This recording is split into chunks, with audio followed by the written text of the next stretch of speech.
Let's go through some of the benefits of Next.js. Now, here is a diagram of a few reasons that I think makes Next.js really popular. Now, there are many more that aren't listed here, but let's go through these ones one by one. So first, let's take a look at different rendering techniques and go through them one by one. With Next.js, you can choose how you want to render content on the page. In React, like I mentioned before, you will always render content on the client side using client-side rendering, and nothing happens on the server. But in Next.js, you can choose to render your content on the server and decide based on the different techniques listed here. So let's go through some of these techniques. The first one is static site generation, second, server-side rendering, and third, incremental site regeneration. Now, I know, these are really big names, but let me explain quickly, and I promise you, by the end of this course, you will know exactly what each technique does, when to use them, what are some of the pros and cons of each technique, and you would be able to make that decision for yourself when you are building a Next application. Now, each technique you can decide to do per page, so you can opt in for static site generation on one, whereas server side on the other. We will learn all about it later in the course as we build our Coffee Connoisseur and Netflix application. Now, first, let's take a look at static site generation.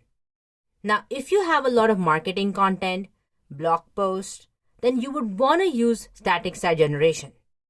In static site generation, what happens is all your content gets pre-built on the server, and then the server is going to pass that content to the client, and all this content is pre-built and it is cached. So your client is basically fetching that cached content over and over. So you get a huge performance boost because of that reason. A good example is a list of products or a list of blog posts. And our application, Coffee Connoisseur, that we will be building also uses static site generation there as well for rendering a list of static coffee stores. The second is server-side rendering.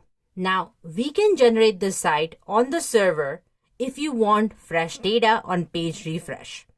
That is server-side rendering. You are rendering content on the server.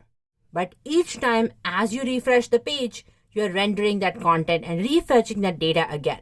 Now, you would want to server-side render your content for applications like a dynamic newsfeed or Netflix. And we will be using server-side rendering in Netflix, where we will be generating our content on the server. And lastly, my favorite one is incremental site regeneration.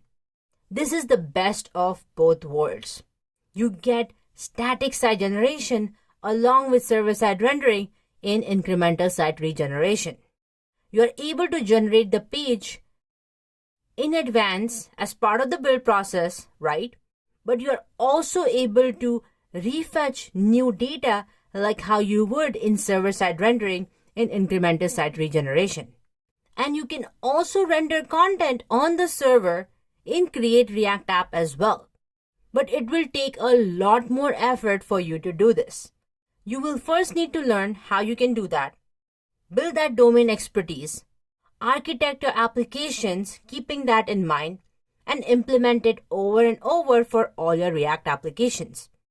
But here, Next.js just takes care of it for you. It provides us with all these different rendering techniques, which is a huge differentiator between Create React App and Next.js. In order to use these techniques in Create React App, you would need a lot more setup and a lot of configuration. So you can already see how Next.js is so powerful. Now next, let's take a look at the second one, which is performance.